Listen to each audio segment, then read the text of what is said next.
국민연금 이슈 관련해서 강하게 사실 말씀 주셨었잖아요. 네. 계속해서 좀 이게 변화의 가능성을 저희가 기대해봐도 되는 걸까요? 젊은 세대에서?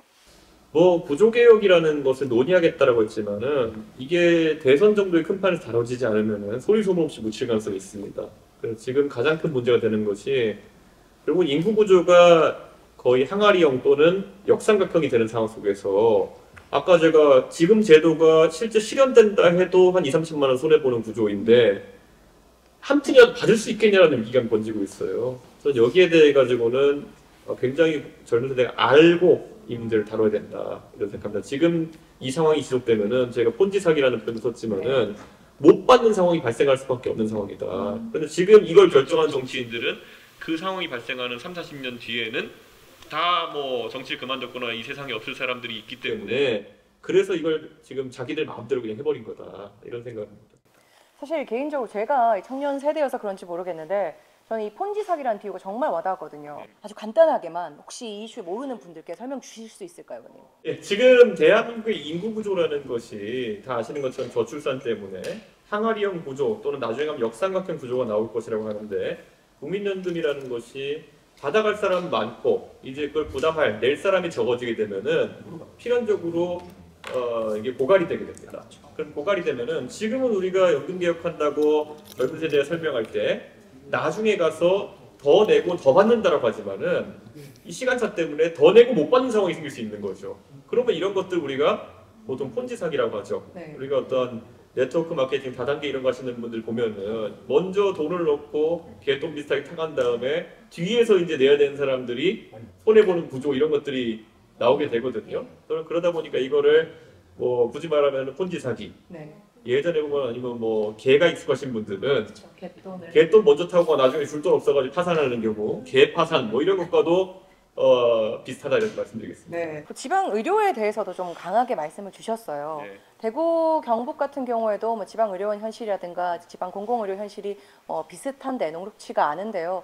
이번 윤 전 대통령이 정권 당시에 의료 개혁도 좀 무거운 마음으로 보셨을 것 같거든요. 대구 같은 경우에는 그래도 이제 대학병원이나 이런 것들이 있어서 좀 낫긴 하지만은 지방 의료 예를 들어 군단위 지역으로만 간다 하더라도 병원들을 유지할 만한 인구가 이제 되지 않는 곳들이 있습니다. 예를 들어 제가 통계를 찾아봤더니 경상남도에 가면 산청군 이런 곳에 1년에 태어나는 신생아가 한 50명 정도 되는 것 같습니다. 그럼 지금 아이를 하나 낳으면 산부인과 의사가 이제 그 시술을 하고 수가로 받는 것이 80만 원대에서 한 100만 원 사이 정도 됩니다. 그 조건에 따라 조금씩 다른데요. 그러면 50명을 다 한 산부인과에 낳는다 하더라도 1년에 한 5천만 원 남짓 되는 거거든요.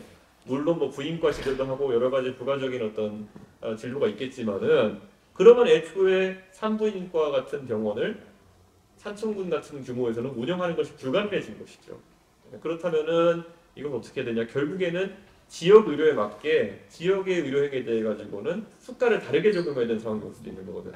그런데 이런 아주 구체적인 구조적 대안을 건드리지 않고 윤석열 정부에서는 의사 숫자를 많이 늘려놓으면은 수도권에 경쟁하다 돈을 못 벌면은 지방으로 내려올 거야 라는 식의 낙수 의사론을 한 거거든요.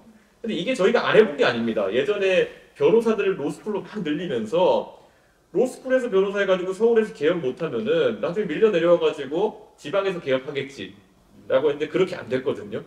왜냐하면 변호사든 의사든 그 공부를 해가지고 결국 기대하는 소득이 있는데 그것에 미치지 못하는 경우에는 변호사 사무실 개업한다든지 병원 개업하는 게 아니라 다른 직군으로 가버리거든요. 예를 들어 변호사들은 변호사 자격증을 가지고 기업의 법무부 담당으로 들어간다든지 아니면 국회의원 보좌관으로 들어간다든지 이런 길을 선택하게 되고 의사도 마찬가지인 겁니다. 의사들도 우리가 예를 들어 아무리 낙수 의사로 이렇게 지방에 내려서 하고 싶은 사람이 있다 하더라도 본인들이 10년 넘게 의과대학 교육 받은 데에 대한 어떤 보상 심리나 이런 것 때문이라도 그런 의료 직업으로 안 가게 돼 있거든요. 그러니까 이런 좀 현실을 무시하고 윤석열 대통령이 너무 이 전격전 하듯이 밀어붙여가지고 의료가 엉망이 돼버렸습니다.